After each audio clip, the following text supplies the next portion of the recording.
hear myself through my headphones. Yes, man. Like, I feel real good about this right now. Pay attention, because you are now listening to Permission to Speak Freely. For the listeners, I just want y'all to know that I'm mad at the world right now. You know what I mean? I just be straight up with y'all. I'm mad at the world, man. Tish looked like she got off to a good start her day. I did. She dialed up, ready to go, man. Not me, man. I'm stressed out. Mad at the world. I am wearing Isolated Tribe. I do got an Isolated Tribe hat on. Shout out to my brother, Rel. Hit me up. Recently, we had a really good conversation, man. He pretty much strong-armed me. So now I'm in the Isolated Tribe. Now he did. We were talking about like support, right? And I was telling him that a lot of times when you first starting out with something, you thinking that like your circle, right? Your tribe, the people that you deal with a lot, gonna be the people that push like whatever it is you got going, like further than anybody else, like whether it's a podcast, a clothing line or whatever. But a lot of times it's not your people. You know what I'm saying? Like a lot of times, like your people take whatever you got going on for granted subconsciously because they know you. Mm-hmm. So don't rely on that validation from your people. Keep pushing your product and your stuff past your people to other people. Because like I said, it's other people that we don't know that's telling other people that we don't know. Like, hey, go check out Permission to Speak Freely and stuff like that. It's not our cousins telling people that, you know, our family, our greatest friends, you know, it's actually people that you don't know doing that. And but shout out to all the people that we do know that always listen. And shout out to the people that we never met that's shouting us out. It's like everybody know Damon. Like, you know, everybody, hey, right. You know, serve with you, DC. They talking to him on TikTok. They don't know, but David don't, he don't handle none of the handles. You know what I mean? Like, David don't see that. David, even if I tag him, I start tagging him and like pointing to the person comment. Damon still don't respond, y'all. You know what I'm saying? Like, he don't see none of that, man. But thanks for everybody, man. I appreciate all of that. We're getting a lot of love recently, so I appreciate it. What up with you, Tish? Got the mustard on? Do you know, mustard this morning? I was trying to find a color that was going to pop because y'all always wear black. Yeah, you and Damien always in black. So when I go in my closet, I make sure I don't get out black. Like, I really try hard not to do black. But everything's been cool. So yesterday, I got some like huge news. So I'm washing my car and I missed a call. And then they sent me a text message. And they're like, we want to talk to you about a job you applied for with Border Patrol as a paralegal. Yeah. And I was like, I know I applied for it, but I don't know if I really want that job like that. Yeah. because it was a going in the office every day, 9-to-5 type job. And I wanted something that's going to offer a little bit more telework or like completely remote. So I was already like, no. And so I kind of like, you know, took my time with calling them back. I was like, I guess I'll finally call them back and let them know that I don't want a job. So I called them and we talked, and it's actually not a bad gig, and it's like a GS11. So, and they skipped the whole interview process and, you know, called me to offer me the job. So I took that shit quick. Nice. Well, congrats, T. I took got a that. gig. Yeah. You ever thought about being a lawyer? I have thought about it. Uh-huh. No. No? Why not? Because one, I don't want to go back to school for that long. Mm-hmm. Two, they have to work too hard. Yeah, they gotta work. Yeah, and I guess coming off a naval career, it's like, man, I don't want to work that hard again. Exactly. I kind of I'm in the phase where I want to enjoy life. I want to travel, you know, and make passive income. And that attorney life, especially on the civilian side too, is way different on the civilian side. It's a good old boys club to the max. Yeah. You know, some judge just got killed out here. When my wife worked at a courthouse, and one of the judges just got murdered by, and it's like domestic, like family cases, like family court. So he pretty much told a lady she had custody of the kids, and the man didn't have any custody of the kids. So dude didn't go to court. The dude didn't go to court that day. but he was waiting for the judge to come back. I guess he knew what the ruling was going to be. Mm-hmm. So he waited for the judge to come back. He killed the judge outside of his home. Wow. Yeah. He killed the judge outside of his home. That's crazy. Yep. And that's the thing with family law. Like, I feel like if the slightest chance I was to become an attorney, I don't think I could do family law. It's too emotionally charged. Like the people who you're working with, the defendant and the complainant or the petitioner, is just too emotional. And I ain't got time for that. I gotta actually talk to my wife and see if they did any stand down or anything after that. Like, what do you do after a judge at the court, the courthouse that you work at gets killed?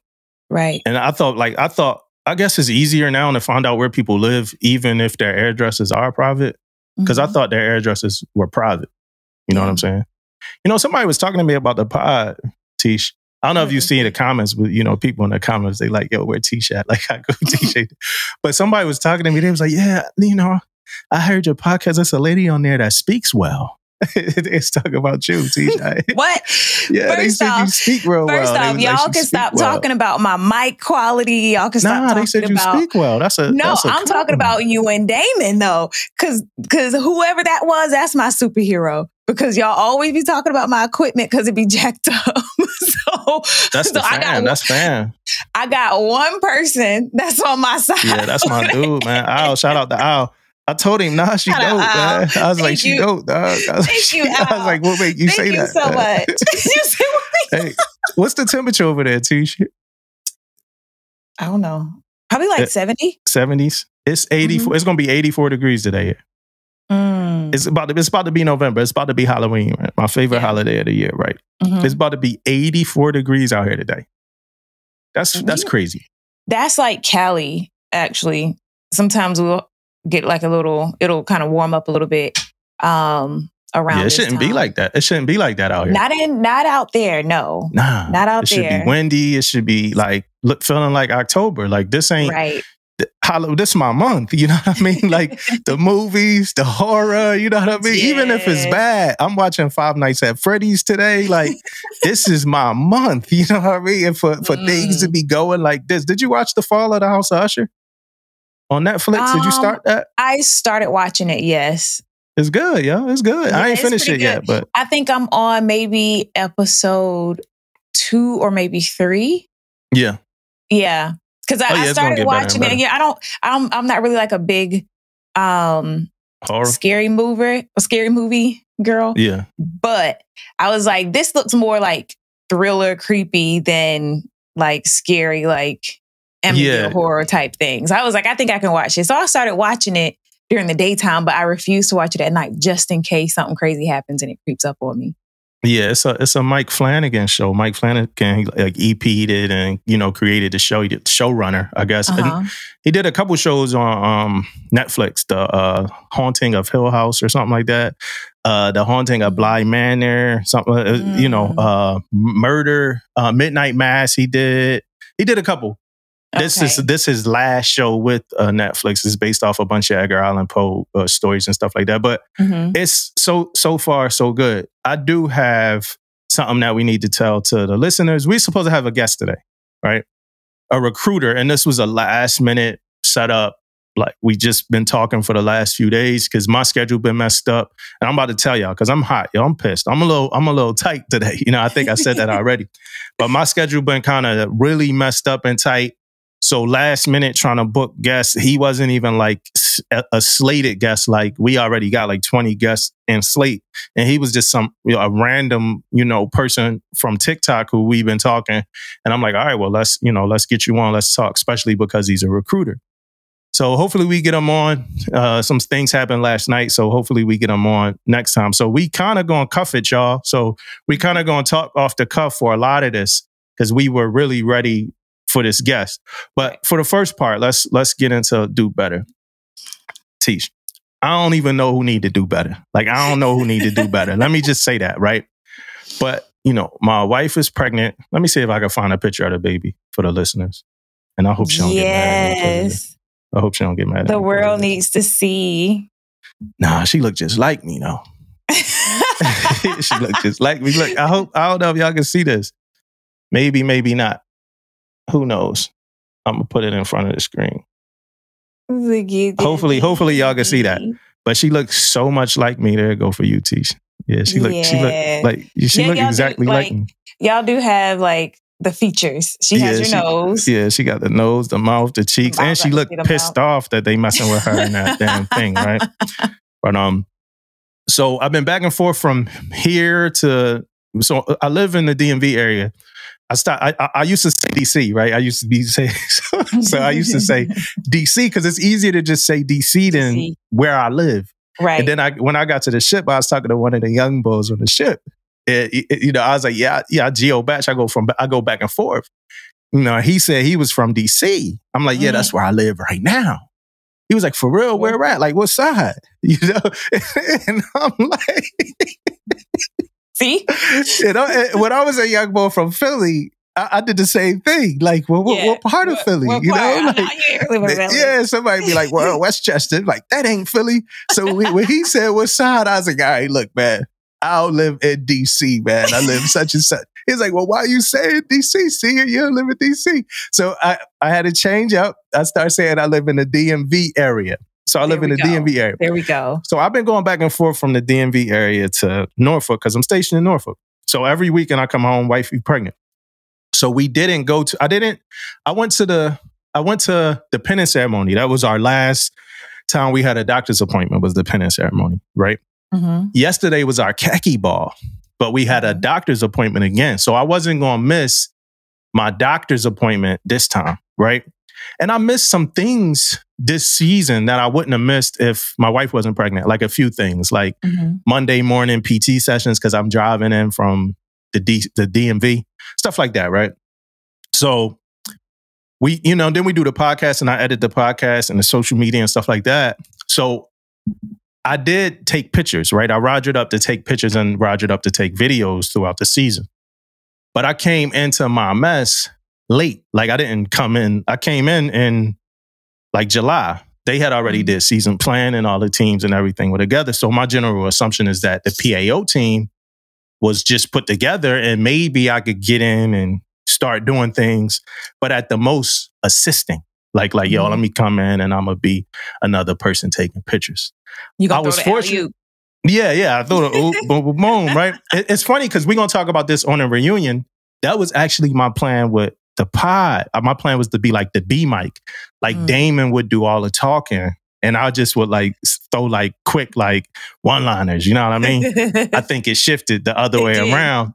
It did. And it's crazy because if you know us in person, Damon talks more than me in person. Like he talked way more than I talk in person. Trust me on that, right? So our roles kind of reverse. And we'll talk about it on our anniversary, which is coming up, y'all, in like 2 weeks. It's our anniversary, our 3-year anniversary in like 2 weeks. So, all right, back to what I was saying. So I joined this PAO team and I quickly found out like, oh shit, we just doing shit on a cell phone. We, you know, I got some cameras because it's a big ship. So I'm thinking like they got MCs, we got MCs, all types of stuff. So who needs an EM that know how to take pictures and do video? Right. But I found myself useful throughout the season. So we get to the end of the season and it's time now to do like, you know, either the slide show or some kind of compilation video from the season. I wasn't going to do it. You know, no chance in hell. I had to edit the pod, make clips, do all this stuff. I wasn't going to do it. So I went home just like now. Remember I said yesterday was the khaki ball. So I went home just last weekend with nothing ready to go, nothing. You know, but a couple days I emailed the mess. I said, hey, I'm going to be in the mess. If y'all want to share y'all pictures and videos, whatever you want with me, just come to the mess. We could do airdrop, whatever. You know, nobody came, you know what I'm saying? So ain't nobody show up. So cool. Yeah, cool. No issues with that. Nobody came. So it's like, all right, I got what I got. And then I hit up the other dude on the PAO team. Right. So boom. So I had his stuff, my stuff. Between both of us, we got over 2,000 videos and pictures. A lot of stuff. Okay, more than enough. Right? Yeah. Yeah. So I come home this weekend. Last weekend I came home. Didn't do nothing that had to do with that. We did the podcast. I did some editing and stuff like that. So I go back to the ship on Tuesday because I was on leave on Monday. I go back to the ship on Tuesday and the person that's in charge of the khaki ball hit me up. Like she said, hey, because I told her, I was like, it's a chance I'm gonna have something, but I might not, depending on my schedule. So she was like, yo, did you put together a video? I'm like, nah, I didn't. She was like, okay. You know, she wasn't like stressing over it or nothing. And I was like, but I'm gonna try to do something. So Tuesday, knowing that this khaki ball is Friday and I'm not gonna be here Friday because I got a medical appointment, I'm like, let me just forego everything else I got going on in my life to make this video. And I think you know that, Teach, because we was on the messenger, right? Right. So I got off work straight to edit the video. And that's how my week went. I was on duty that Wednesday. So even after like the normal work day, I went down to the mess, worked on a video. So the first day was going through 2,000 pictures, 4.5 hours of stuff, trying to get this down to like 30 minutes, right? So I managed to do that. And then the next day was like fine tuning, trying to find music, things I could do. Then the next day was just trying to finish everything off. So altogether, it's about 20 hours of editing.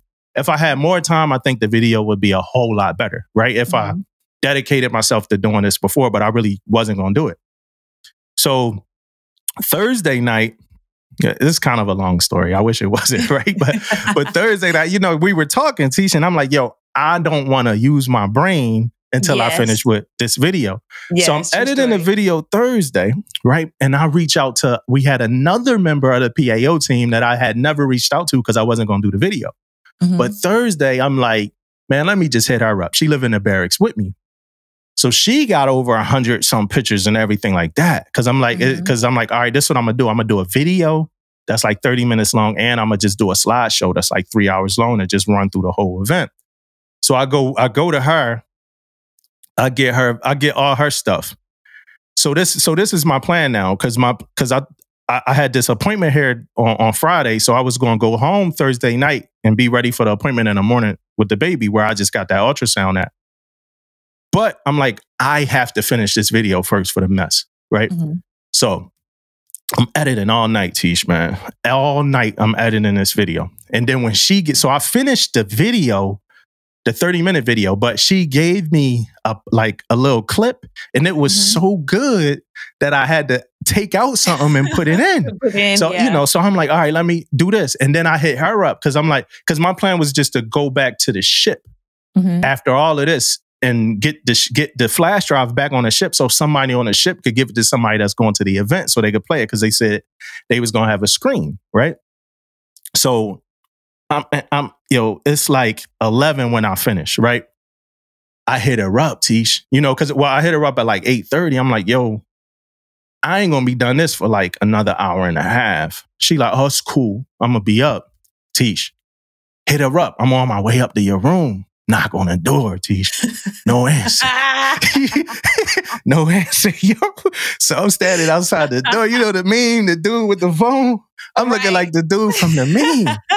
I'm like, yo, so I call her now. Now, mind you, we only talking to each other through like WhatsApp, right? I call her, no answer, Tish, no answer. I'm like, yo, she sleep. I'm like, yo, this is about to throw my whole schedule off track.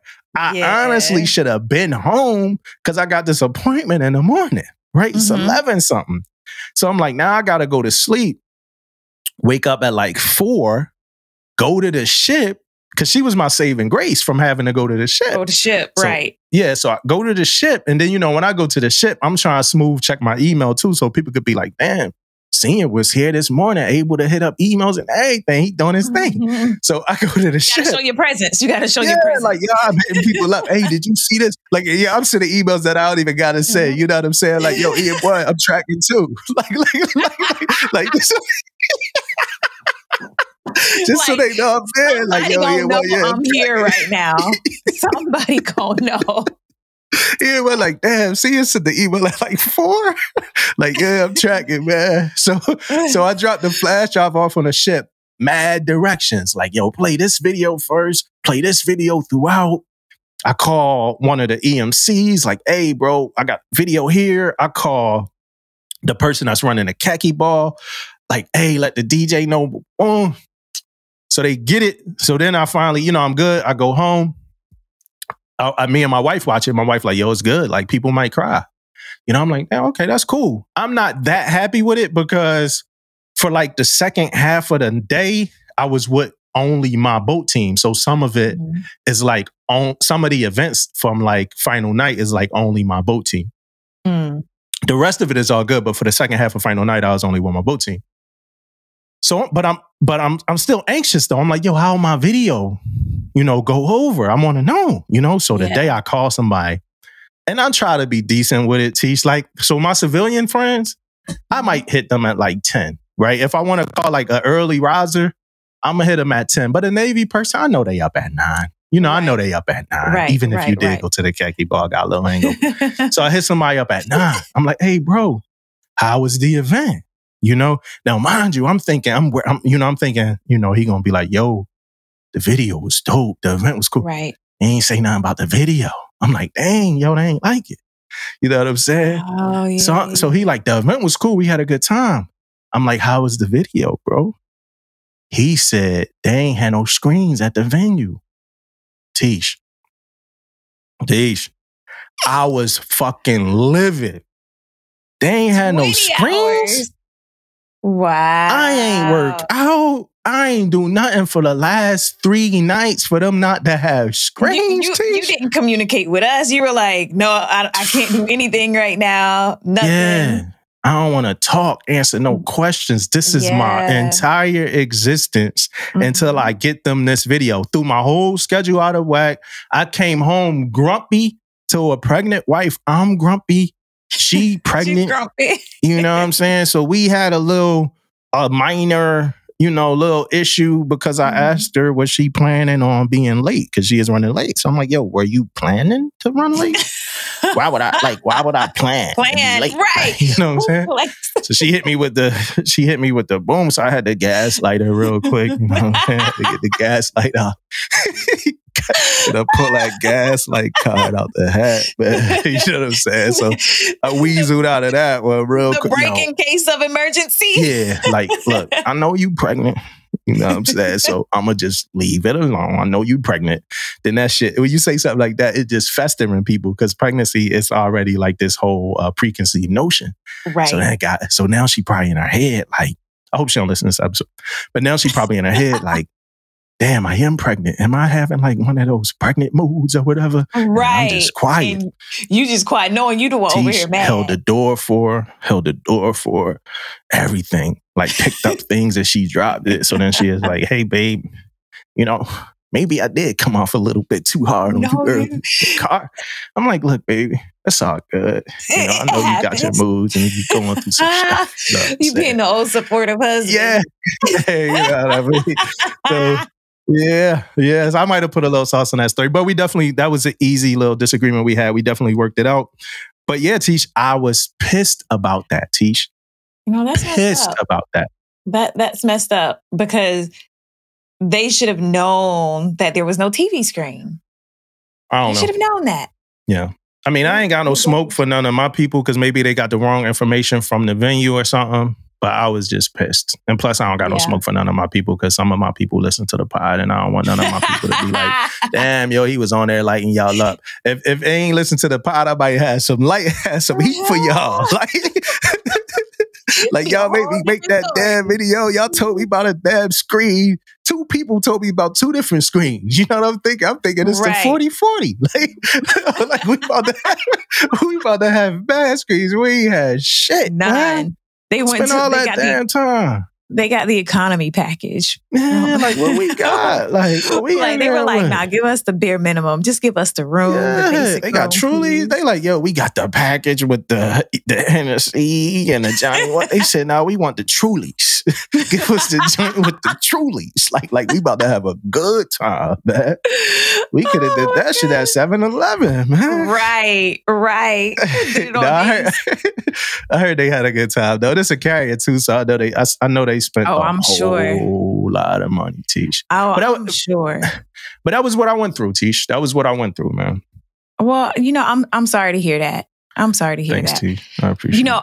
I actually went to another khaki ball. I think the last time I was on, I talked about I went to one and then I was going to go to another. So this time I went to ATG. ATG San Diego. Okay.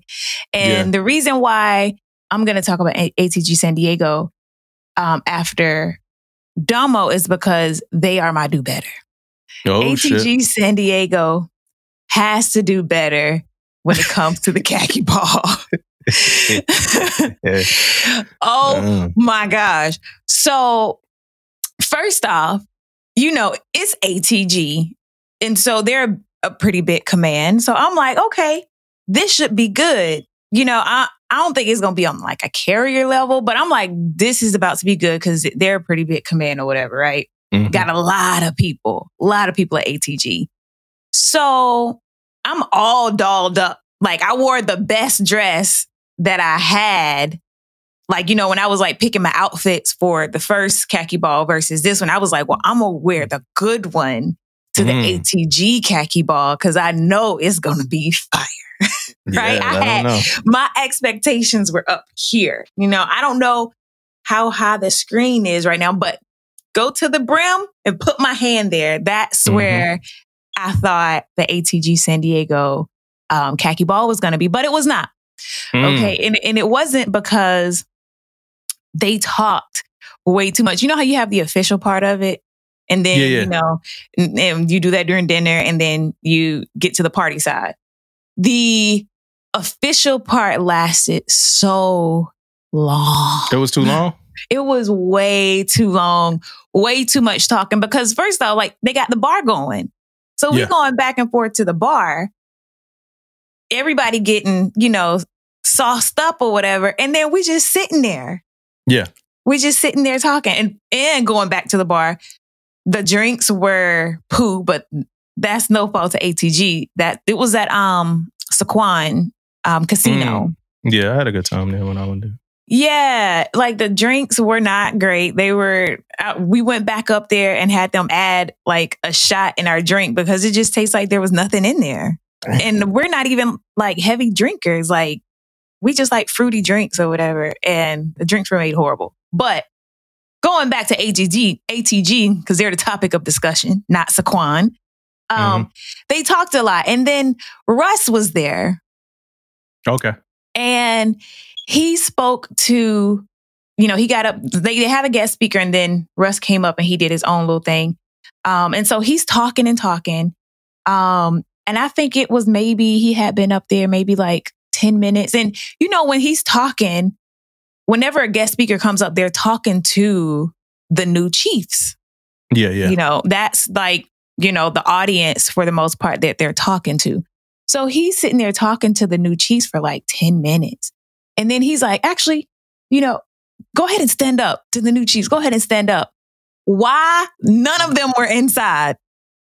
They were all out in like the lobby area, like outside of the having a good time. Like, what? So somebody go out. They bring them in. So guess what has to happen? Now Russ has to talk to them directly. So everything he had said was for nothing. He had to say it. Damn. He had to like say it again, but like put a little spin on it so he's not repeating himself. But it made it drag out even longer. I was like, oh, actually, we were back there making TikToks. Yeah. Me and my homegirls, at a certain point, we were just like, attention span was just done. Because I think at this point, I got attention span of a 5-year-old. So I'm back there like taking selfies, like standing up, taking selfies though. We're making TikToks in the back. We went over to because there was another command that was having their khaki ball. I forget the name of the command, but their music was going. So we slid over there for a little bit. Yeah. We slid over there. They had the percolator going. So it's time for the percolator. It's time for the percolator. Did you stay for the whole thing? We just about, yeah. Because we came back and then finally because I think we left again to go like take pictures. They had a photo booth. We were like, all right, let's go to the photo booth then. And then finally they start playing music, right? And then the DJ was whack. Was the DJ a chief? No, I don't think so. Okay. I don't know if he used to be one. I don't think he is one though. But yeah, the DJ was playing songs. You know, they always start off with like, you know, those Cupid Shuffle and stuff like that. Yeah, the line dances and all that. Yeah, and then it like just went to, I think he played like Biz Marquee at one point. It was just like not really songs that you dance to, but just songs that you kind of just sit in your seat and groove to. Yeah. Yeah, that's like Soul Train lines. Right, Pop, right. Pop, like you get it. So my young boy. I got a question for you first. Yeah, that's your smoke detector, right, T? What is that? Your smoke detector that's beeping? I don't have anything beeping unless I'm just ignoring it. You probably been living with it. That's why. But I swear you just had to change your batteries like 6 months. And Duracell, T, like hit the Duracells. You can't. Oh, I do hear it. You know, I think there's something because, well, actually, you know what? I do use Duracell batteries. I have a whole case of batteries. Well, go Energize it then. I think it really is. I think this one out here goes bad fast because my shower, when it creates steam, it sets the alarm off. Stop washing up at 1:35. Ladies take hot ass showers. Like, we do. We do. We really try to melt our skin in the shower. Yeah, for real. Like, it ain't even in my room. It's outside of my room. And I hear it. It's that one. Listen, I just want the listeners to know that it ain't y'all. You know, because you might be in your crib thinking it's your smoke detector, us Tisha's. And you might be thinking like, damn, we had this talk like 4 or 5 months ago. We did, but we did. Tish got to get better batteries. I feel like it just started going off because earlier this morning I had thought maybe I heard something. I did like this, but then I didn't hear it anymore. Yeah, that's it. So I think it hasn't been going off. At least I don't think it has. You know, I don't know, Tish, but I don't know. That's it. I went to ATG trying to find somebody who could do stuff like change the batteries in the detector, and it was a bust. You ain't find it. But love was in the air at the ATG khaki ball because somebody got engaged there. It wasn't a proposal there. Was it? Yeah, one of my young boys proposed at the ATG khaki ball. Shout out to my boy Joey. San Diego? Who proposed, and I think you were there. He was there. Well, you were there. He proposed there. That must have been when I went across the hall to go party with them. Yeah, yep. He proposed there, man. Because I was gonna ask you, did y'all cross paths? He young. He was he was a new chief. He was one of the new chiefs. Okay. So yeah, I know one of the new chiefs. They did like a gender reveal. That might have been. Oh, matter of fact, that's what it was. Yeah, it wasn't. Hey, sorry. Okay. Joey, sorry, man. My young boy, sorry, bro. It was a gender reveal. Yeah, that's what it was. Yeah. I hope you married already because you just put him in the hot seat. Yeah, my boy. I think he proposed. Let me stop, Joey. I don't know what's going on in Joey life. You know what I'm saying? But it was a gender reveal. What up, Joey G? My young boy, man. It was a gender reveal. Yeah, it was cute. I liked it because that's different to have something like that at the khaki ball. Yeah, that's my boy, yo. We served together. I got a crazy story about him. I got like 55 crazy stories about him. I probably told like 3 of them on a pod, but never said his name. You know what I'm saying? But when you bring all that up, and I guess I'm not speaking about Russ because he wasn't the guest speaker. I'm just talking about guest speakers in general, right? Because I had to clean up after a guest speaker before, but I'm gonna leave that alone, right? But like, that's something to say for y'all guest speakers, man. You know, since we are in the do better, this whole pod might as well be a do better. Guest speakers, y'all. Like, y'all need to come with some good shit, man. Yeah. You know what I mean? Because it's people there. They done got a couple drinks, vodka and cranberries, Long Island iced teas for the Black Chiefs, Hennessy and Coke. And Coke. You know what I'm saying? Like, listen, check it out, y'all. Do better with them damn speeches when you get speaking. First of all, don't go over like 8 minutes. Right. 8 minutes is a cool amount of time. You know what I'm saying? and have some respect for the mess that you talking to, and the fact that people there to have a good time. Don't Right. suck the life out the room. And I know some people probably mad. You're gonna be mad about that, but don't suck the life out the room. Keep it cute. Keep it cute, man. Cute. Like Cute, in and quick. out, in and out, quick, fast. Not look, y'all. Season was hard, you know, but it only gets harder from here. Right. Remember your base. Remember the core. The Chiefs messes like a bank. You try to make deposits. Don't always make withdrawals. Congratulations, class 130. That's it. I'm out. I am out. That's essentially what they all say.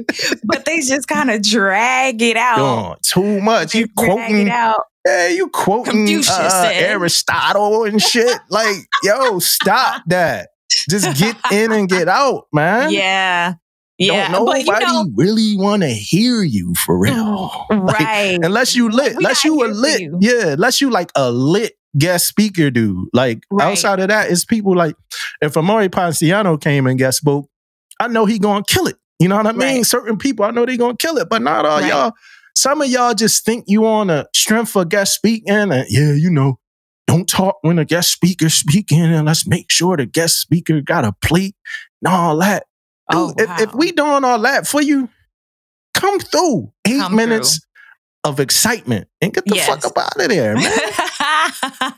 You know, that's that shit for something else. Yeah, that's where I'm at with it. We had I ain't gonna get too much into it, but I had to do some cleanup after the guest speaker before.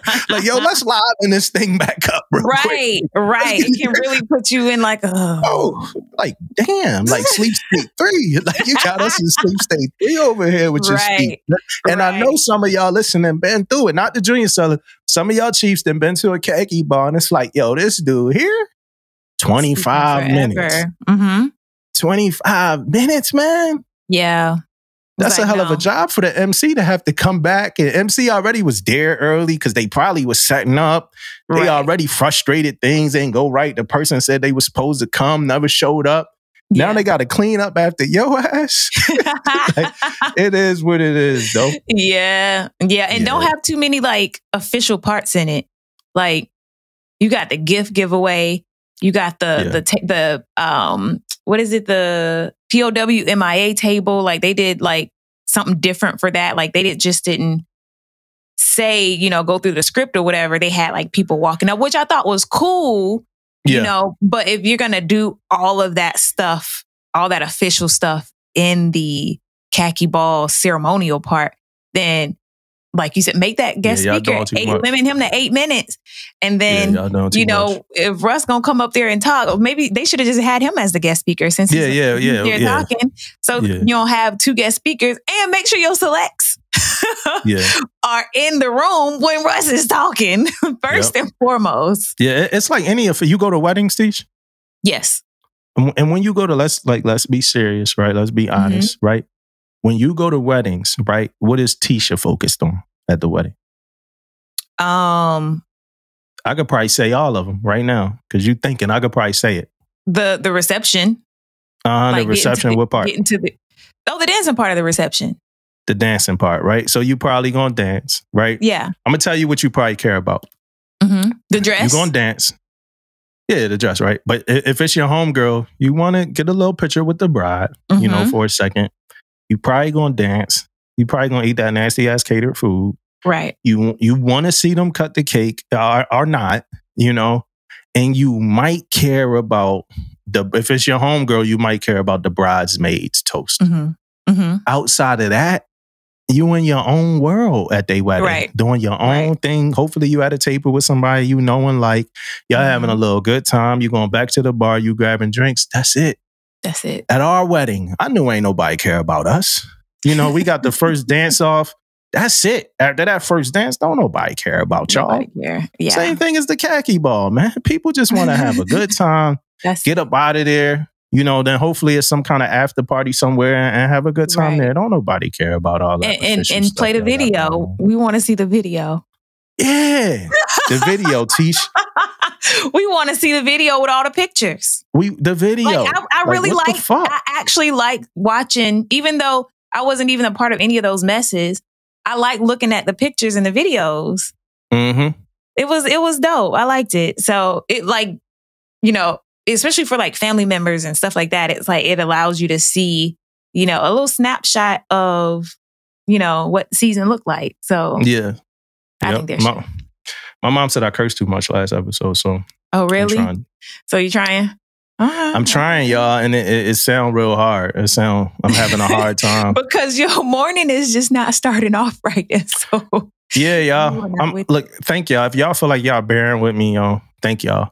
I got something though. Anti-terrorism team, your days are numbered. Anti-terrorism team. It's funny. Like I feel like saying that like might get me caught up. You know what I'm saying? Anti-terrorism team, your days are numbered. You know, one time, like, I'm leaving the ship. Yeah, I'm going to do room inspections. Teach. I found out that I was doing more room inspections than I was supposed to, too. You know what I mean? Really? I go do a room inspection in the barracks, and you know, and I was with the BPO. She's like, "Hey, we about to come do your room inspection." The dude is like, "Again?" I'm like, yo, this the you know, I was like, yo, let them know this the RA joint. You know what I mean? Mm-hmm. Like, yo, who you questioning, young settler?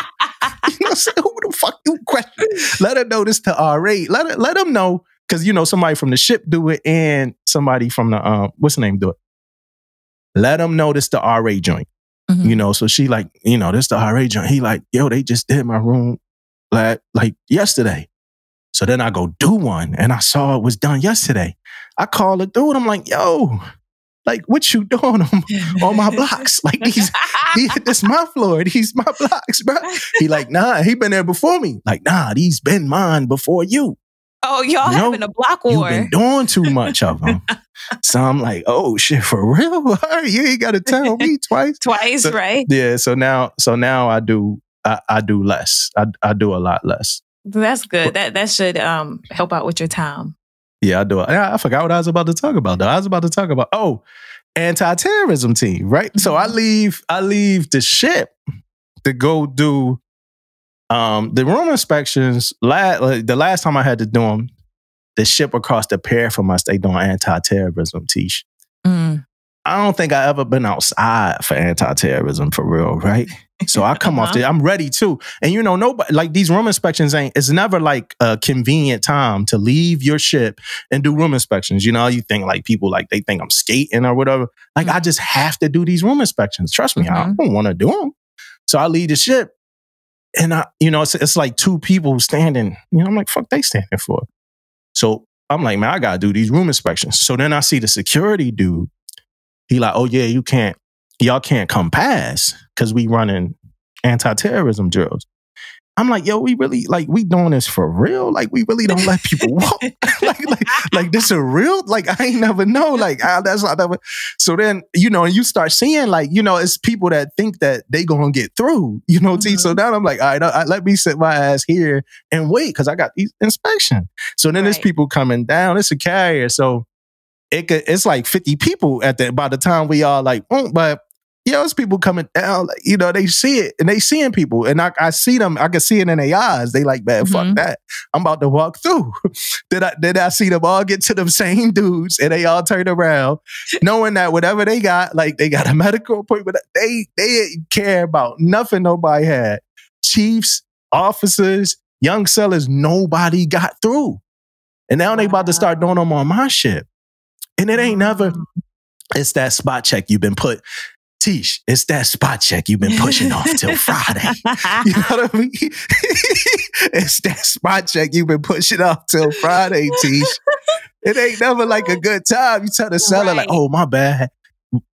A meeting came up impromptu. Let's get it done on Friday. The seller like, yeah, but you know, senior, I'm get out of here early. I got to, all right, on Friday, we just gonna knock out the spot check. It's cool, man. I knock it out, you know, boom.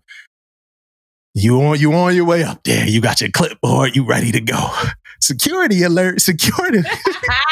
Like, yo, you can't be serious, man. You can't be serious. Yeah. You hit the seller up like, yo, you got duty this weekend. I see. I'm gonna come on there and knock it out, man. No, but then you gotta wait till that shit. I'm not ready for that shit, Tish, at all. Listen, you gonna have to get ready. It's just a given. It's gonna happen. It's gonna happen. And like you said, it's gonna be in the most inopportune time. Never a good moment, Tish. And I got to get my flowers. I ain't got many topics, yo. So we probably I know, Tish, you got a lot. But I got to give my flowers to somebody that I didn't know. I ain't know how they was moving. I ain't know they was outside the way they outside, but they outside. Yeah. That's Air Department on a carrier. Oh. You know, so long time ago, we put the video out. We used to talk about the different race, and Air Department was coming in strong. Like, y'all ain't talk about Air Department. Y'all must be small boy. Boom. And Damon talked about them, and he gave them some flowers. I'm here to say, Air Department runs the carrier. They fucking run it. You know? Do they run it, Tish. They run it. They get the most maps. They sell as be boom. They had the most chief selects this year. Like it, and outside of that, like the accolades, the ship is kind of based off of Air Department anyway. You know what I mean? It's the aircraft carrier. They run that shit. That's their ship. Yeah. That's their ship. So I just wanted to give Air Department their credit for that. That's their ship. Shout out to the Air Department. Yeah, that's Air Department ship. On the carriers. On the carriers. Y'all don't come to no destroyer with that. You know what I'm saying? We ready for y'all. On the carrier, stinking asses. On that destroyer, y'all stink asses on that destroyer, stinking up them burgers like that. Right. Y'all know y'all wrong. Know your place. Y'all know y'all wrong, dirtying up them hangers, leaving those hangers like that. Right. They be messing up the carriers too. When the flight crews and like when they really get underway, they be trashing them carriers. Because this how dope Air Department is, right? This how lit, aviation period is on a carrier. We own spaces. But when it's time to go on deployment and you get the squadron and all that, they take the spaces you own. And they just pretty much do whatever. Let's throw TVs up here. Let's strip the walls. Let's fuck these people's space up. Right? And then deployment over, let's go. We out. They just family home, family on the pier, first kiss, or whatever they do. Because I ain't been on deployment yet. I don't know if they fly off first or whatever. But family on the pier, first kiss. I'm hopping in my Wrangler. I'm getting the fuck out of here. and guess what? All the shit that we trashed, let's leave the bags in that space for the parent division to come clean up and take hits on fucking zone inspection for the next year and a half until we come back for another deployment and fuck it up all over again. That's how dope Air is on the carrier, man. That's how lit those squadrons are. I'm telling you, man. It's like, I'm thinking of a movie. Is it like Top Gun or something where you have, I forgot his name that's in Top Gun, but he's walking away and there's like a fire in the background. Is that a scene off Top Gun? You talk about Maverick? Who you talk about, like Maverick? Yeah, I think that might be what I'm talking about. He got on it's like he's just walking away real cool and it's like flames in the background. That's them. That's how they walk off your shit. Like the cool, reservoir, though. That's how they walk off. And behind you, if this was a picture of that, it'd be them walking off your ship, hugging, kissing their wives, and the parent divisions would be behind them, scrambling into their spaces and cleaning up shit and taking out their trash and shit. I know how y'all get down, man. I know how y'all get down. Yep. Yeah, that's how it rolls. Yeah. Look, let me tell you. So I traveled for the first time since coming off of active duty, right? So my terminal leave ended September 30th. So as of October 1st, I was an official vet retiree civilian, And so I went to go travel and I get to the airport and my ID card, my active duty ID card doesn't expire until October 27th, which is like yesterday. So I'm like, I should still be good to get the perks because my ID card is not expired yet, right? Yeah. So I go to check in, I get my free bag or whatever, I need that free bag. That worked with my ID card because you show your ID card. So then they print my boarding pass and they don't have that TSA pre-check on it. And I go back to the counter because I noticed once I got the TSA, they were like, oh no, you don't have the pre-check. And I was like, I don't have, let me go back up and get them to put the pre-check on there because I'm not getting in this long line And so I don't got bougie at this point. Mm-hmm. And so I go back up and he's like, oh yeah, let me just, reprint that for you. And he tried to reprint it. It still didn't have it on there. And he's like, I'm like, he's like, can I see your ID card? I show him my ID card and everything. So he's like making sure the DOD ID number is correct. He's like looking me up and everything. And he's like, I don't know why it's not working. And they have like some type of system or something. Yeah. As soon as you come off of active duty, it don't matter what your ID card says. You are not going to get TSA pre-check. They ain't playing with you, T. I was 4 days removed from active duty. They was not playing with you. 4 days. Yo, I felt thrown to the streets. I felt forgotten. Yeah, the Navy left your ass out to dry. Right. It was like they left me on the pier and went underway. I was sitting there like, you cut off. You cut off. There like, it must be a problem. Like, I'm like, ain't no way they cut me off 4 days. Within 4 days of like, ain't no way.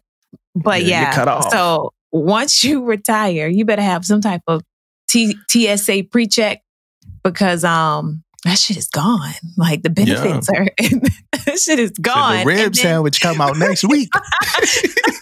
No rib sandwiches for you. You're cut off. You're cut off. Like, dang. And then I went to go get my retiree ID card. And it looks completely different. I don't know why I didn't like pay attention to what ID cards look like before, but it looks completely different than like the active duty one. And so like, when she handed me the card, I was excited. Like, oh, I got my retiree ID card. And I look at it and I see how different it looks. And I'm like, I can't get no active duty perks with this. Yeah.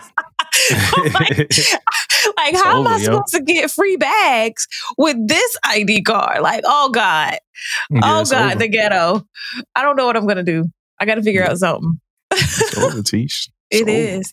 It's over. I don't know. Was Damon's Do Better Tesla drivers? Yeah, that was me. That was Damon. Was your Do Better? But it was Tesla drivers. It was. So he got smoke for you. Yeah, he got smoke for me. So we just gonna leave that for Damon. Yeah, he got smoke for you. Well, the Carney, they down land attack missiles, from Yemen. That was a big story. That was a big story. USS Destroyer used SM-2s to down 3 land attack missiles launched from Yemen. I ain't gonna get too deep into it, but they shot down missiles, and I think people was pretty excited about that. Somebody was talking about the eval. Somebody was talking about the eval bullets for that, Tish. That's a hell of a, that's a hell of a. That's a hell of an eval bullet right there. You know what I'm saying? Like, listen, that's results and everything right there. You know what I mean? Listen, like, as a LN or a YN or whatever on the Carney, I'm putting it in my eval. I ain't pressed the button. I didn't do nothing, but I'm putting it in my eval because I was there. Yeah. I mean, and that's honestly like, I'm not too crazy about it because that's what we supposed to do. You know what I mean? Yeah. Like that's why we are here. That's why we go places and do all that shit. That's what we supposed to do, man. That's what our ships are supposed to be prepared for. So it ain't really news to me. So the question that we had asked a couple of weeks ago is, do you think we're prepared? I think that was a good demonstration of some part of our preparedness. Yeah, at least. Dunsky. Yeah, quick. Yeah, them shit's down. down. They was up, now they down. You know what I mean? Hey, so like a while ago, right? My last ship that ship me and Damon was on, it was an incident where we almost hit another ship during like exercises. I'm kind of pissed, right? Like just for the listen, just be transparent, right? If somebody watching this and wonder why I look so shifty, I lost my light. I lost lighting. Like, and I don't know if I think the bulb, I think the light finally just blew. It just went out. Okay.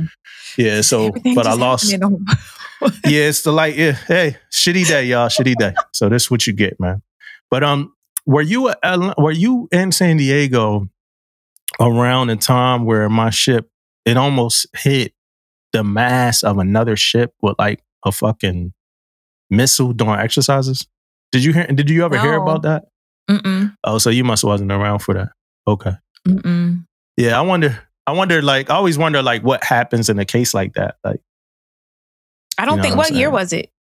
I don't know. I don't want to get too. You don't want to put it to. You incriminate nobody. You know, it ain't past the statute of limitations yet. You know what I mean? Like it ain't past the statute of limitations. It's possible that it could have been while I was there. It's because some of those investigations that would come through, either I don't remember them or we just kind of pushed them through because it was just like, I'm not reading this whole thing. It was like. You was like Clarice. I only take the murderers, the worst of the bunch. Like I don't do missiles and ships. I don't do. I want the people who kill their families. Teach like Clarice, man. The hardest cases. I'm not even supposed to be laughing at that because they already said I'm a sociopath. That wasn't funny. Like, honestly, like we both probably shouldn't have laughed. It's not a fucking joke. I'm glad you with me on that. No, we shouldn't have laughed. And if you listen into it too, you probably, honestly, like you're wrong for that too. You know what I'm saying? But I believe that people say in the Navy, we got the worst sense of humor. And that's something that we got to wear. Like, we got to wear that. And we should wear it proud, Tish. We should wear it proud. We should. We have dark humor. So if you watching, my lighting changed. Mm-hmm. Like, things changed. Changed. So, you don't hear Tisha changed her battery. Tisha changed her battery. We got our life together and came back together. Yeah. So we good. So that was a quick edit. We had to go through that real quick, man. But we are back. That was we are back. If we had an ad, right? And I don't want to advertise child call anymore. So that's over. But if we had an ad, that's where the ad would have went. That's where the ad would, there for sure. Yeah, for sure. For sure. What is going on around? Like, you got like a news. What is going on around the fleet, Artisha? What's going on around the fleet? Okay, so some more Navy first. You know how we do like the first whatever.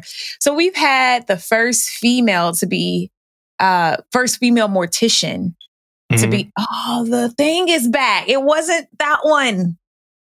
Yeah, that's normally how smoke detectors go. It's Halloween. It's Halloween too, Tish. So it's Halloween, so that it's haunting you. So the Navy promotes its first female mortician to senior chief. It is Senior Chief Jessica Zegzada. I hope Zugzada. I hope I'm saying it right. I think it's Zugzada. You messed it up. But she was silent there. Something you pronounced every single letter. Something silent there. Zugzada. It's probably Zugzda. It's something silent there. It's probably the second Z. It might be Zugzada. I'm gonna put all the emphasis on all of it. Yeah, something silent. Help us out, sis. So she's not the first senior chief. There's only two senior chiefs. Well, now there's only two senior chiefs, but she was the first female senior chief mortician. Honestly, I didn't even know that the Navy had morticians. So they're HMs. They're HMs, and they get like they have to go. They get like this special qualification, and they actually have to be certified funeral directors in order to be a mortician. Yeah. So I had no clue. And so I think she works out of Dover Air Force Base, but for the fallen soldiers, that's a big one. That come back from, overseas, like she does the embalming and all that stuff. Like, I thought that was like super dope.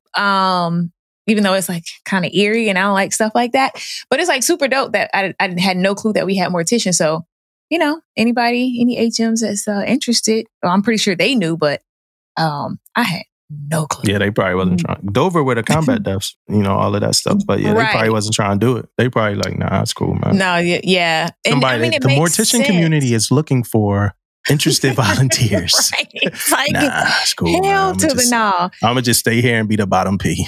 Right. Not doing that. Like, I would probably be a HT before I be a Navy mortician. I could not do it. I don't like stuff like that.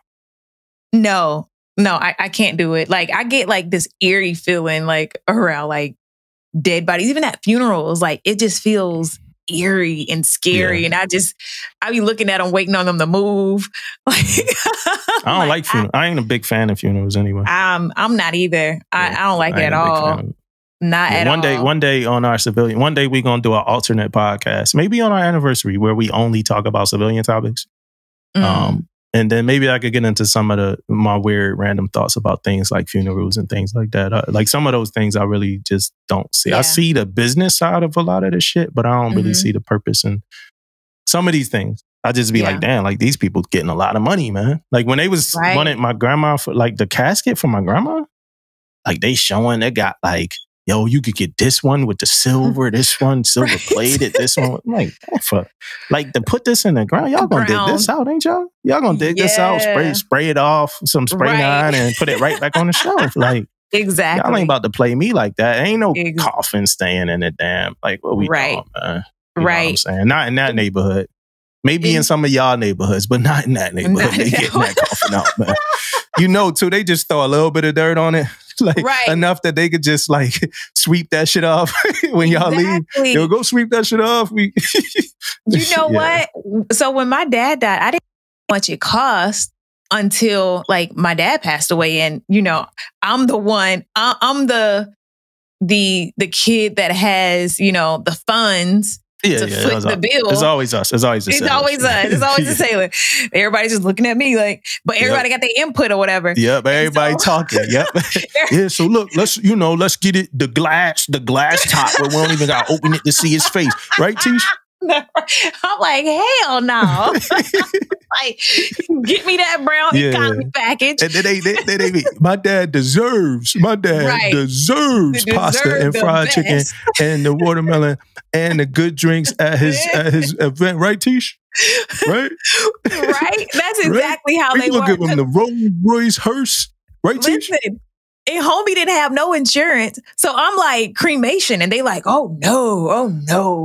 Your daddy didn't want to be cremated. Not your daddy. He should have had insurance. You ain't gonna do my daddy like that, Tish. Daddy didn't want to be cremated. He should have had some damn insurance then, okay? But what happened? He didn't get cremated. Even though it was my money. He did not get cremated. Because they were like, oh, well, all right, daddy gonna come back and hunt you. I was like, all right. Yo, Tish, I got smoke for people in my family that ain't come through in the last funeral. You know, the last major funeral, you know, we get there. Whenever you get there, it's always some more cost, right? Right. Be like, yo, the insurance don't kick in until such and such. So she got the money, but y'all gonna have to front it. Yeah. So like, I ain't gonna get too deep in the situation, but like me and my siblings, and this is my grandma. Me and my siblings came through with the money, and it's people like, yo, honestly, they ain't got it right now, y'all. But when I get it, got y'all, boom, boom, boom. Somebody else like, yo, y'all do it. We gonna pay y'all back when the insurance comes. Yeah. Nobody ever paid us back. Nobody had us. I got my mom. Sometimes my mom bring them people up like, yeah, because such and such got money. I don't want to hear nobody got money because nobody gave us this when it was like they mom. You know, when it was this situation. And I ain't talking about my mom. I'm talking about other people. But nobody gave. It was me and my siblings. Like we held it down. So I don't want to hear nothing. Like, and I ain't one of them that's going to fight over nothing. I don't want anything from anybody. You know what I'm saying? I don't need nothing from anybody. I'm not even the one that they gonna give something to, you know, because normally when people pass, they be trying to give shit to the people that need it the most. That's just going, honestly, just gonna fuck it up anyway, right? Right. If we be honest, like, I'm gonna give all my jewelry to. They could be at the pawn shop next week with your damn jewelry, you know? They did a whole inventory. You know, they be like, such and such never owned a house. So I'm going to let them keep the house when they pass because they never had a house. They never had a house because they never established the credit and they never did what they needed to do to buy a motherfucking house, grandma.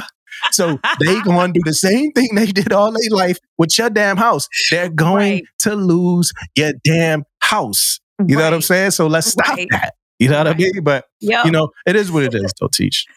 You know, I just had to get that out. You got smoke for everybody this morning.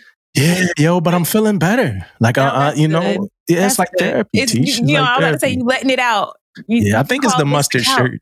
I think it's the mustard shirt in your background. It just empowers me to just let loose, Tish. It's a calming atmosphere. Yeah. This is the Halloween episode, though. So we did talk about the mortician. So I do want to say congrats to her. And of course, we say a lot of firsts. It's always a lot of firsts, but it's always women. Like it ain't no man first. Like the men, we done all the shit. Like they ain't even know I was a mortician, but a dude did it. You know what I'm saying? Did it and got it wasn't even it wasn't even a mortician for the dude did it. He's like, yo, how about we have a mortician? Well, we want you to get an EP. And right now, where you at, you probably not gonna get it because you stuck in traffic. Yeah. Let's make a new job for you. Let's make you sorry, bro. The actual dude, like, I heard that shit. the actual mortician, like, shut up, dog. I heard that shit. He didn't get a news headline or nothing. Nah, dudes, we got all the first. We the first. It could be anything. It could be some random, somebody took a shit on the moon. You know what I mean? It's going to be a first. She's the first lady to take a shit on the moon. Oddly enough, 30 men already did this shit. Dudes did that. We did that. Hey, that shit is bad. That's so funny. Because it's true. Bad, bro. Ain't no first for us no more. We done it all, man. Yeah. It don't matter. Oh, so since this is a Halloween episode, right? I got to tell you the story, or tell the listeners the story about. So I'm not big on scary movies. I used to be growing up. I love scary movies, but somehow, some way, I don't know if I got older, logic kind of set in a little bit. But I grew to have like a fear of certain scary movies. So like Jason, Freddy Krueger, stuff like that. I don't really care about that. Saw. I just saw whatever number we're on. Saw 10? Yeah, I just saw it was that good? Not too long ago. Yeah, it was good. I liked it. Yeah, it was good. So I just saw that. So like if the what do you call it? The villain or whatever in the scary movie, if it's a person, then I'm cool. But if it's like ghost, that's where, that's where you're gonna miss me with that. And so back when I was stationed in Japan, I was at ESG 7, we would embark on the BHR. And so we had the flag mess. And so we would do like the first classes would like host movie nights in the flag mess just for, our command or whatever. And they knew I didn't like scary movies because every time they would go see one, I'll be like, nah, I'm not going to go see that. Y'all have fun. And so they were like, oh, we're going to watch Annabelle. And I was like, no, I'm not coming. And they were like, oh, we don't have lights on or whatever. We'll make sure like it's not too scary for you. I was like, all right, cool. So I go and they have like the little porthole or whatever that separates the galley from the dining area in the flag mess. They had that open and the light was on in the in like the kitchen part. So it was a little bit of light shining through. And then I sat in the chair closest to the door just in case some shit popped off and I needed to leave. So were you gonna run from the movie?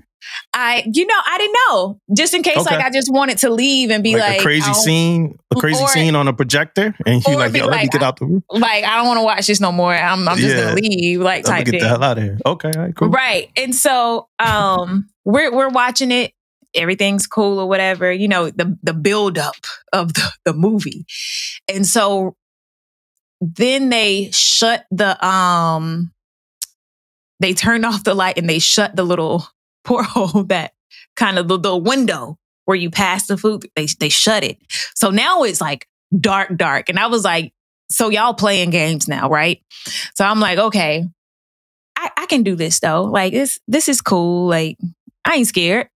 And there was a part of the movie where the doll was downstairs and like they showed the camera. They like the doll was like chasing somebody or something. They put it towards, the camera went down, looking downstairs, like that point of view. And then it was like some like demonic figure came rushing up the stairs towards the camera, like really quick. I got the hell up out of there so damn quick. Listen, I think I elevated or levitated out of my seat and I ran the hell out of there. But here's the thing. So I was like, I'm just going to go back to my room. They had the galley closed off because they were cleaning. Mm-hmm. So I had to go down this little P-way, and it's at night. So guess what's on? The red lights. Yeah. So I open the hatch and I see this hallway with red lights and my stomach dropped. I was like, how am I going to make it? Like, I was seriously contemplating, like, am I going to go down this way or am I going to redirect and go back to the other side of the ship and try to figure out another way to get, but I only knew that one way to get there. And that shit's scary in itself. That's just like the old 3 level. I don't know what level that is, but that shit's scary. Like just navigating. I wouldn't want to be spooked on a ship. Like be somebody that's easily scared. No. On a ship. You got escape. You got trunks. Imagine being spooked, then you go on watch at night. You know, you on sounding and security, spooked. That's like some last shift type shit. Right, exactly. You know what I mean? Exactly. You get in the engine rooms and them joints, you hearing something like hearing stuff. Yeah. Like, oh hell no. I think I did end up going down the hallway, but I damn near ran down the hallway. And then as I got close to the end, somebody came out of one of the little areas. And so I heard something behind me. So scared the shit out you. I was gone. I was gone. And I ran, as I was coming out of like the red area or whatever, somebody saw me and they were like, yo, you good? I was like, yeah, you gotta go. Sorry. Get that hell away from me. You could be a doppelganger. When we watch horror, though, I love horror. I love it. Like, it's one of my favorite genres.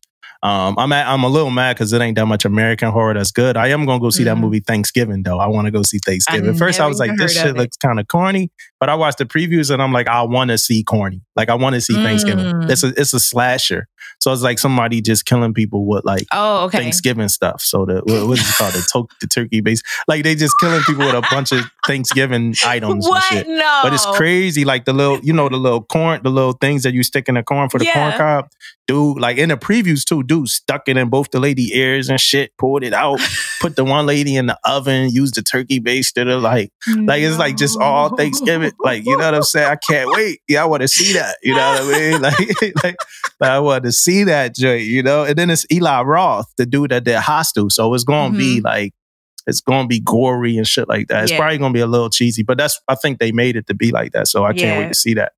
But when we watching horror at the crib, I normally lean over. I be like, hey, babe, but it's cool to set the Simply Safe, right? Let's get that alarm set, man. Let's make sure we get, because the house get creaky, Yeah, so start moving around.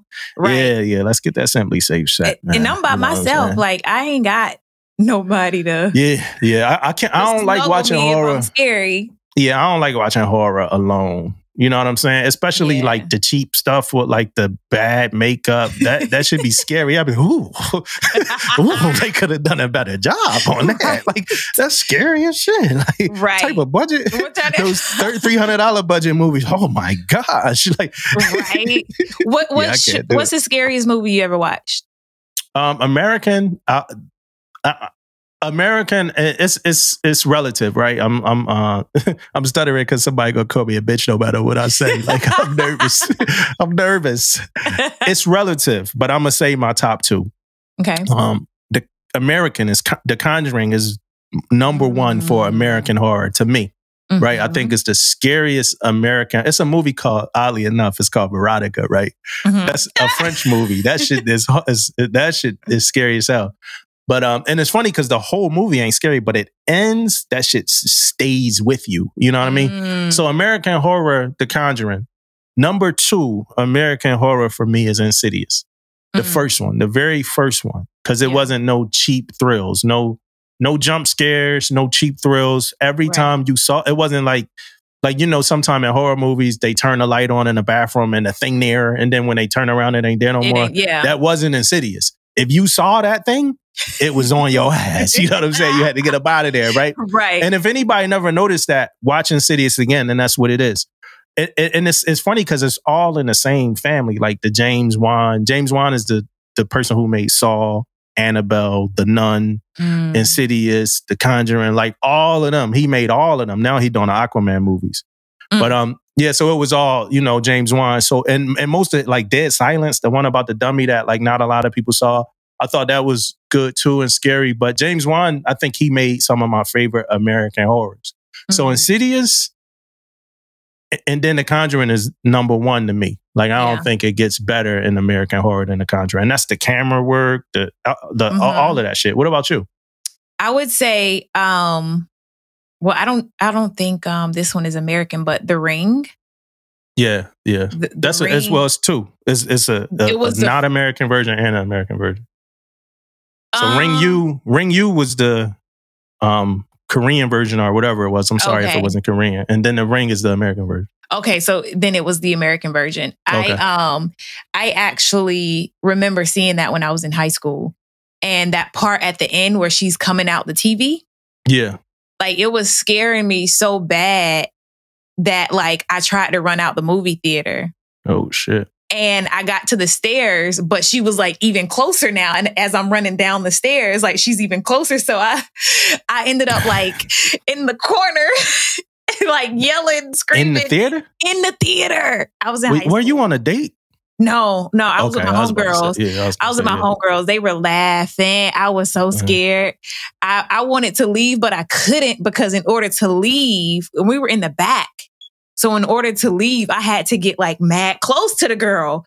So I just stopped and I just dropped down on the stairs and I was just like balled up like that. Like that's how bad I am with scary movies. Yeah. You shouldn't watch them, Teach. I shouldn't.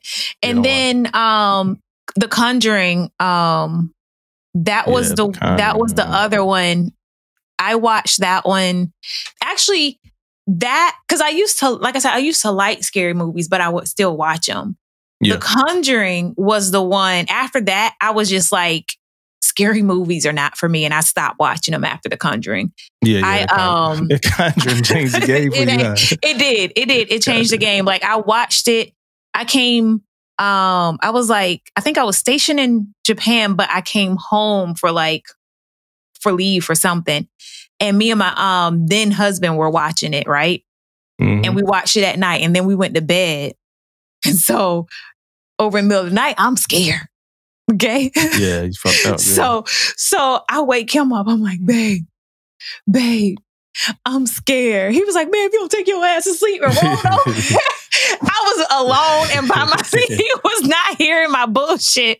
After that, I was like, oh, hell no, because ain't nobody gonna rescue me from this ghost that's in his house right now. He don't care. He sleep. Like, he ain't even trying. Like, I was just like, can you just hold me? I think I tapped him again. I was like, can you just hold me? He was like, if you don't take your ass to sleep and leave me alone. Like, he was not with it at all. He wasn't with it. So after that, I can't do it no more.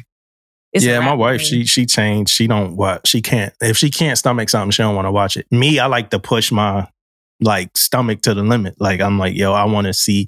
And I've been like that before we met. So I realized we got different tastes when it comes to movies. Because I used to watch a lot of foreign films with subtitles and shit. She watched the dubbed over. She watches foreign stuff now, but it's like dubbed over. So it's like a Mexican soap opera joint, like a novella or something and it's like horrible dub over. Is like, I would rather read it than watch the dub over. So we're a little different. She like action. I like the whole character development stuff and stuff like that.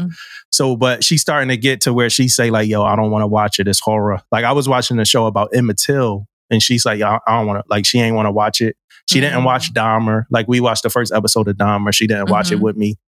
So I'm like, I had to realize, all right, I'm gonna have to watch these by myself. Gaslighting ain't working. You know what I'm saying? I try to gaslight don't work. So I'll just watch it by myself. All right, so this is like fresh.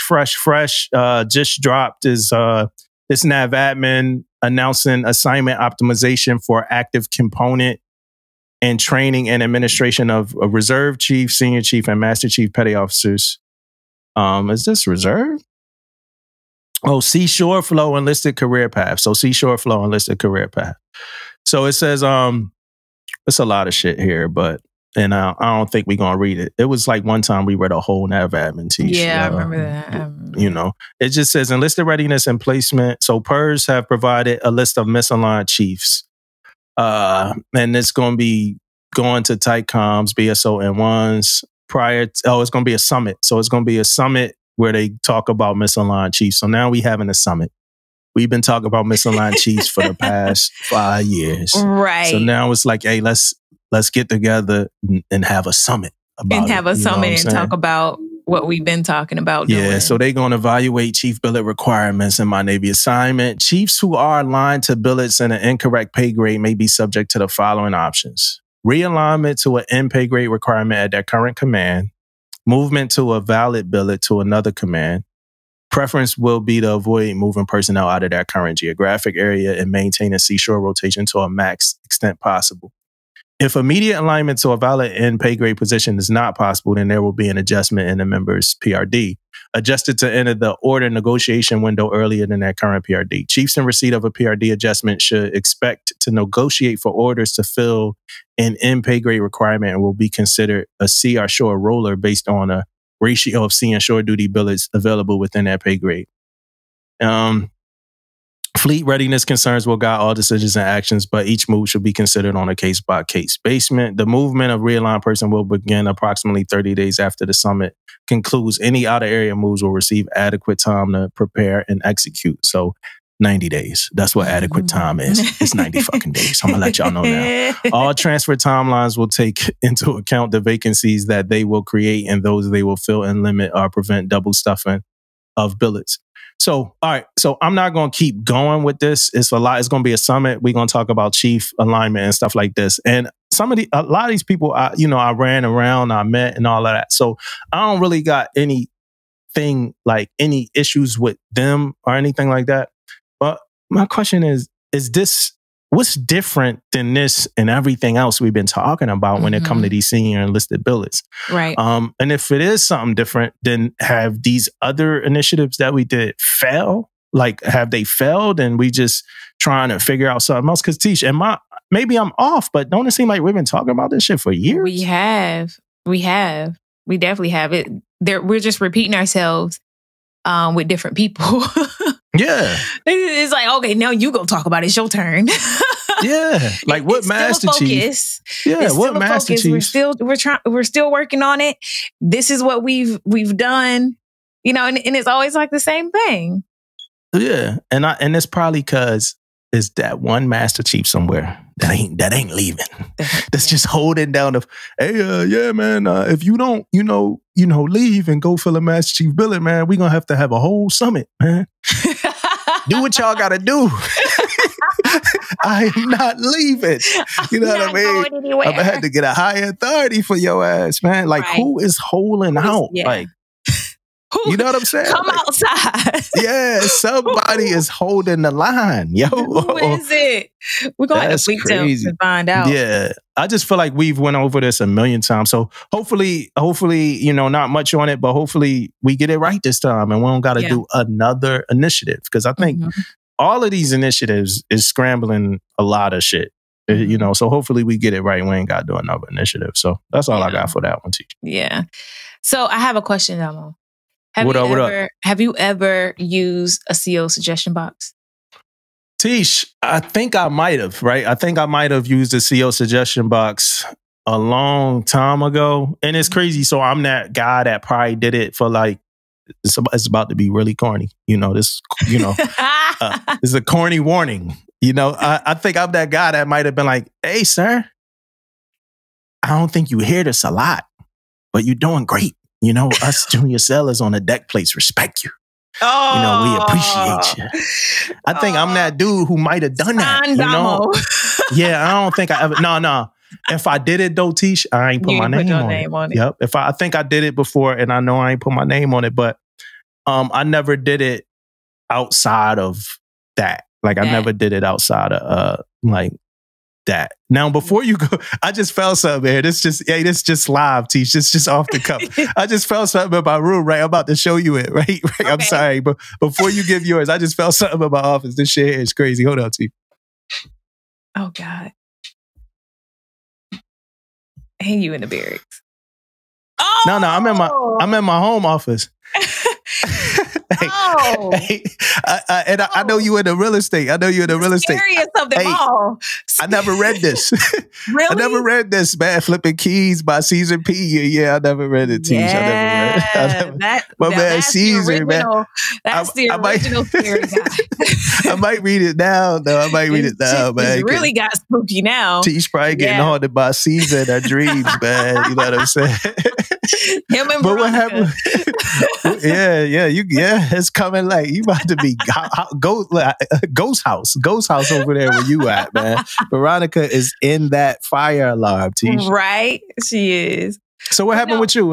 So I have used a suggestion. I put something in a suggestion box before, and it was because like there was somebody at the command, and he was like real funky, like stank. Like George Clinton funk? Musty. So not like George Clinton. Not like disco funk. Not like... No. Like odor. No. Like your nose burning stank. And like the young onion, like just... Yeah. It just used to smell so bad. And like when he would walk by, you could smell it, right? Mm-hmm. And so the bad part was he was an attorney, right? And what'd that mean to me? Is that an officer? What'd that mean to me? Oh yeah. He was a JAG. Okay. And he would see clients, and so they would he would go PT. First off, he would come in the morning, and he was already onioned up, and I'm like, that means you didn't shower before you came here, right? And then he would go during lunch. He would go PT. And come back, and it would be like bad. And he would just put back on his uniform, like, all right, I'm ready to see these clients again, right? Yeah. And like I used to feel bad because like the clients would go in his office, and he would like shut the door, and he would have like his consultation with them. So they're shut up in this room with him for like an hour. Yeah. And I just knew their nose was burning. And like one of the clients actually said something to me and the clerk at the front desk. And so I kind of mentioned it to him a little bit. I didn't say that she said anything. I just kind of asked questions like, so sir, like, we can build time in your schedule so you can shower when you come back. You hit it up. You shouldn't be in here smelling like Jersey Mike's. Right, exactly. And he was like, oh no, I'm good. And I was like, well, like, what about like the clients? So he was like, oh, no, I think we're So I pretended to be a client, and I put like maybe like 2 or 3 things in the box. It was just like, I came to see him, and I was shutting his room. I did. Yeah. I was like, he has a smell, he has an odor, and blah, blah, blah. I put like 3 of them in there. Yeah. So finally, he started like showering after he would PT, but he still like, I think he would work out like after work, because he would still come in the morning and still kind of, have a little funk to him, but it wasn't that bad. But his office had like a permanent, you know how when people smoke and like over time, even after they're like gone and they vacated, it's still like the scent is stuck in the wall. It was like stuck. Like, you smelling like a shawarma spot, baby. Yeah, it was Big stuck Buford in the wall. You smelling like a Big Buford, boy. Oh my God. Like it would literally burn your nose. Like he would walk by, I would be talking to the clerk, and like I would be standing in my office at the door, and she would be at her desk at the front. And we would just be talking, and he would walk through, and it would like cut communications. Damn. Because it was so bad. You would just be like, Yeah, like that's it. Like, That's I a don't superpower. Right? Like, I don't want to talk because if you talk, you're going to eat it, right? Yeah. like you don't want to eat the shit. So you just like, you hold your breath and you don't open your mouth. Damn, that's so nasty. Yeah, man. it's like you need a hazmat suit. But he over time, he finally started to get better. But was he a good worker? I mean, he was straight. Good Jack. That'd be the thing too when a person good and you gotta like get with them because they smart too. Like, hey sir, I got sir. Hey sir. But I know you know this.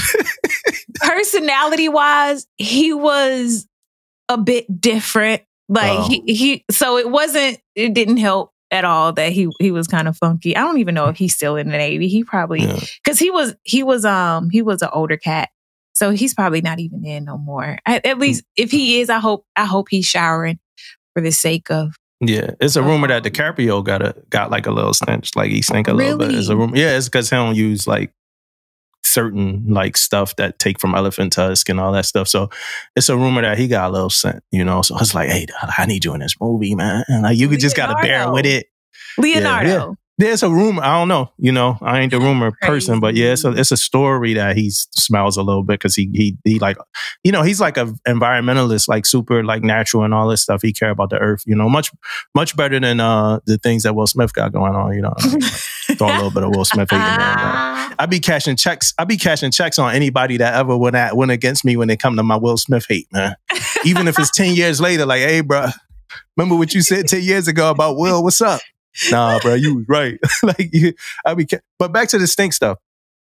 Yo, sellers, wash your ass. Right? Wash your ass, right? Because here's the thing, Tish.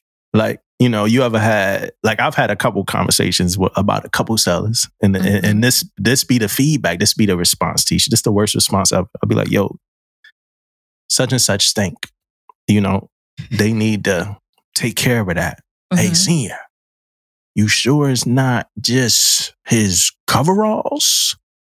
Yo, if it is, that's just as fucking bad.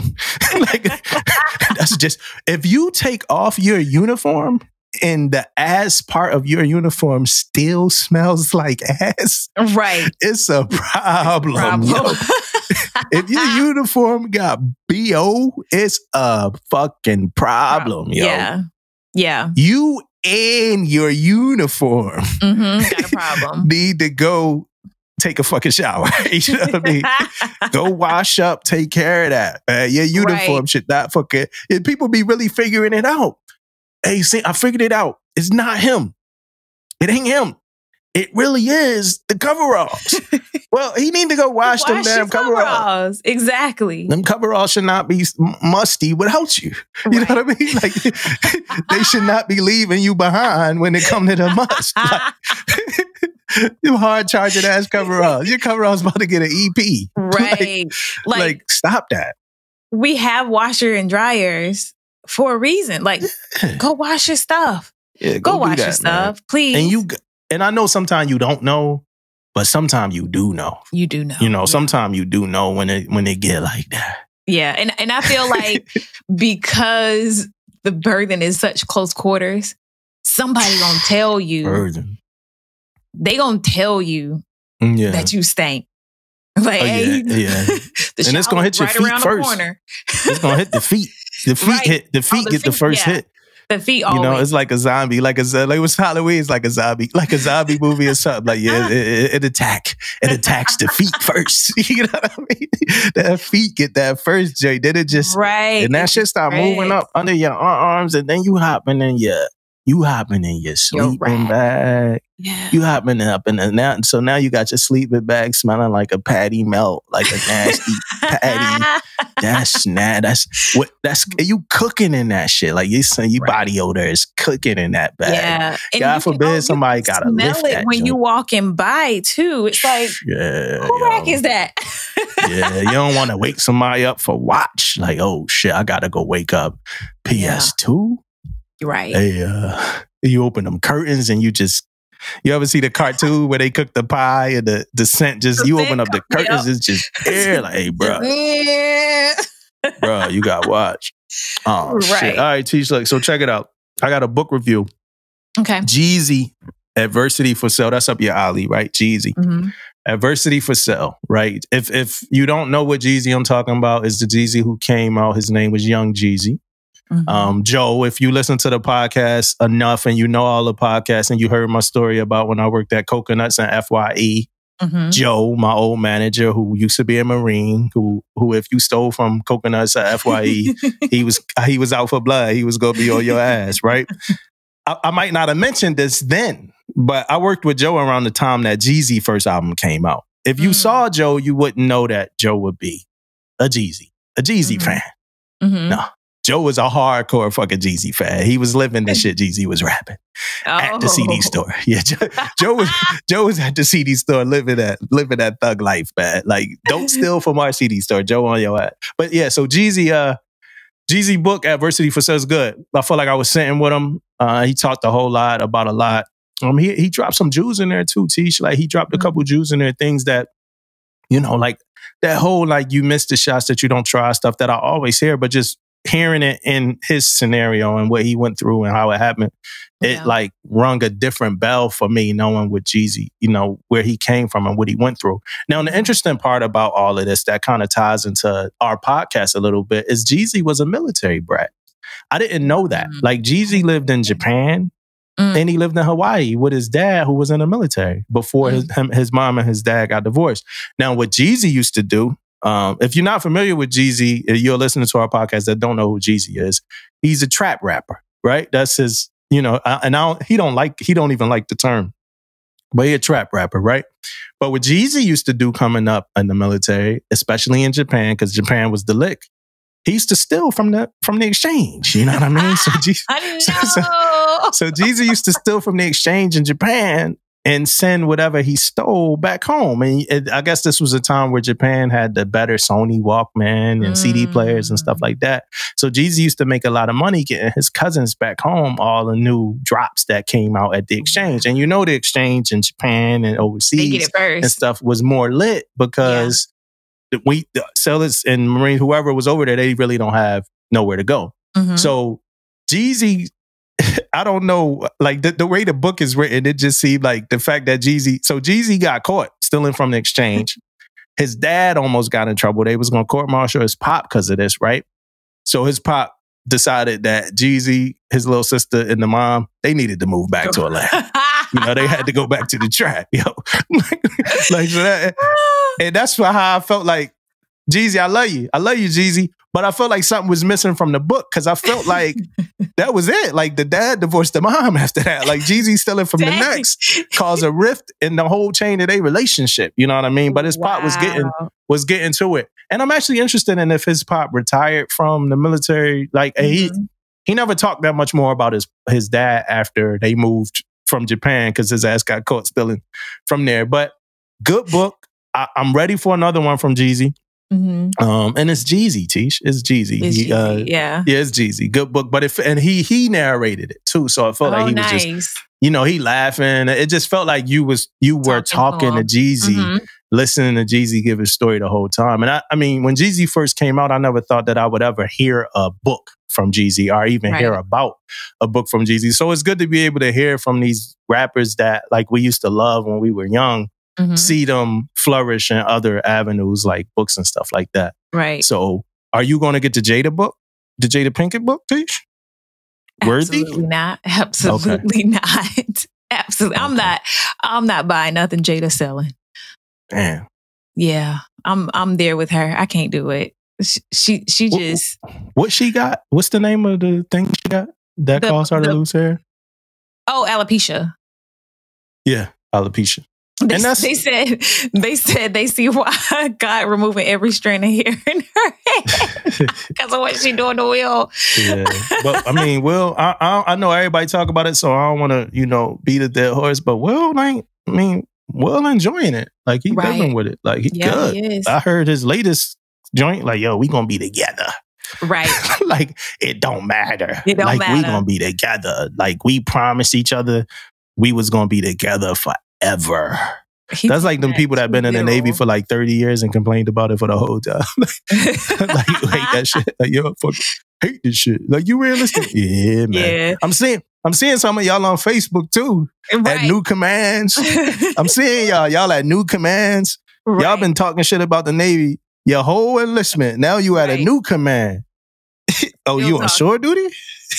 Yeah, I figure I'm gonna get the college out of it, and then I'm gonna get up out of here. Like, you didn't have the baby. On out of here. Yeah, get the hell up out of here, man. I asked somebody. Hey, I promise y'all, we done.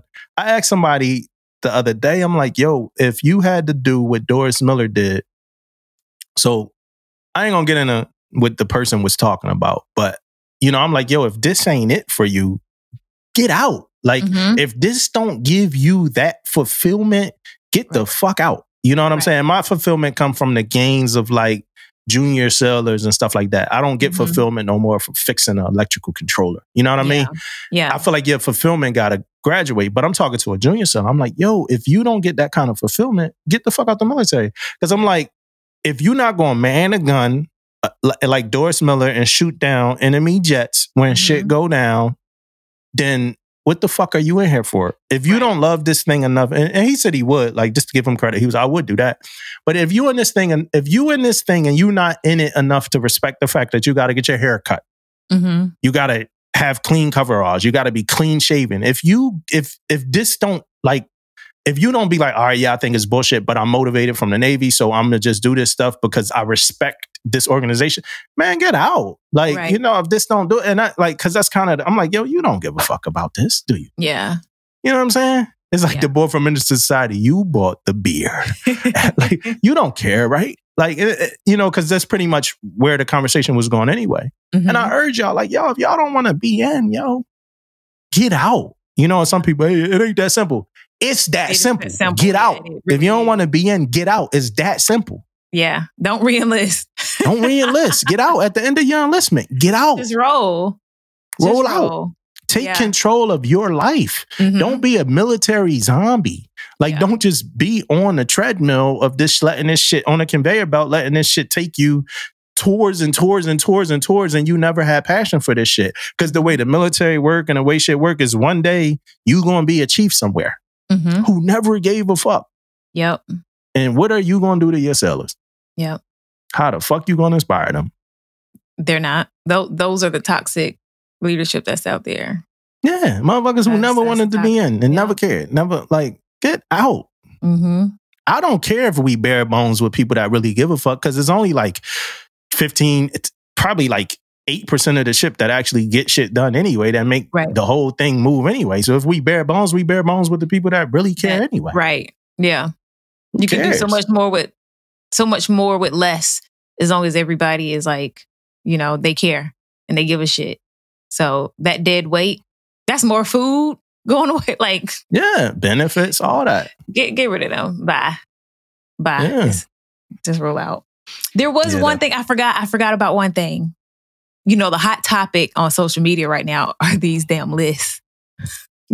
Right? Oh, the dating joints? Like where you will go eat? Yeah. So it reminded me of like being a little old junior sailor. Like, it's like, meet me in the galley.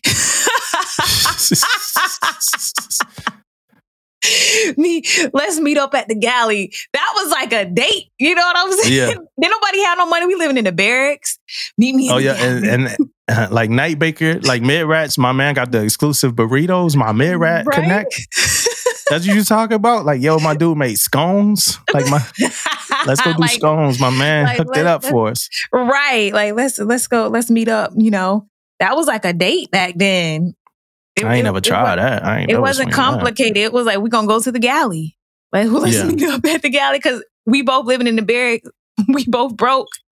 Yeah. So let's go on the base galley, or you got something else on base, because it's like, I ain't have a car when I first joined either. Little gazebo, little smoke pit action. The little gazebo, the smoke pit situation happening. The food court. Let's go to the food court. The exchange. Set the exchange up, man. Right? The base theater. Like, girl, we went to the exchange. Yeah, we went to the Chili's on base. The limited menu. He paid for my food. He got a Presidente margarita. Nobody was old enough to drink. Oh, y'all were young. Y'all was young. Yeah, I came in right after high school. Yeah. Right after high school. And it was like, you had to go to the other side of the base. I don't want you because we could really dig deep into it and start talking about the McDonald's in Great Lakes, like the Great Lakes McDonald's in the morning. Before I know, I know the club right after that. The club. No, and the hold on. McDonald's. Going back to boot camp, church was the hookup spot. For real? Yeah, that's where you like meet people. It was at church. Like everybody went to church in boot camp. I don't think I ever went to church. Everybody went to church in boot camp. That was like the meeting girl. You used to pass notes in church. Like that's where you saw like, okay. Oh, I did go to church. I did go to the church. It was a Catholic joint though. I think it was like the Catholic situation. I did go because they like, yo, stand up. All right, get on your knees. All right, sit down. All right, stand up. I think that's the vibe it was. Yeah, that's Catholic for sure. That was Catholic. But yeah, that's like the social hour at boot camp. That's where you meet up with people. That was like the dating scene. Yeah, we used to frequent that Mickey D's, Tish, man. We be at that Mickey D's, bro. I'm trying to get a phone number and a number 2. Straight up. Let me get the double cheese and let me get them 7 digits. Because that's when it was 7, I think. We ain't had 10. You ain't need the area code back then. Like, let me get your 7 and a double. A McDouble, you know what I mean? Like, let's sit down right here and talk for a minute. Yeah, then you hit the club. The club had a little lounge on the side. I think remember the club? I forgot the name of it. I didn't go through a school there. You ain't go to Great Lakes. I went to Pensacola, but I heard about the stories and stuff like that. Yeah. No, it was lit. That's what I heard. I forgot the name of it. It's called like Octane. I forgot the name, like 757 Octane. I forgot the name of it, but it was a club, Nitro. I think it was called Nitro Club. Now I forgot because I ain't really go there that much, but used to be in the morning and outside of there. I don't dance. I ain't the club dude. But the McDonald's and outside the club right there in the little lounge area I'm out there. I was out there. You know what I mean? Yo, honestly, the lick. See, you ain't go to A school. I went in Pensacola. But what's the name used to be where it happened at the stairwells. The stairwells at A school, because you watch duty security. The stairwells used to be where the love happened. That's where you like really make your connection with her. You know, y'all just in the joint. Like you on watch, so you ain't got nowhere to go. She coming from somewhere. She went and done something. You like, yo, you got a couple minutes. Boom. Let's meet up in the laundry room. After I get off watch, let's go vibe out in the laundry room. You laughing, joking, y'all washing. You ain't even got no clothes to wash. You washing your clean shit, T. Yeah, like crispy white t-shirts. Boom, utilities. Yo, you throwing me back, yo. Hey, for the listeners, we love y'all. We love y'all. Have a good one.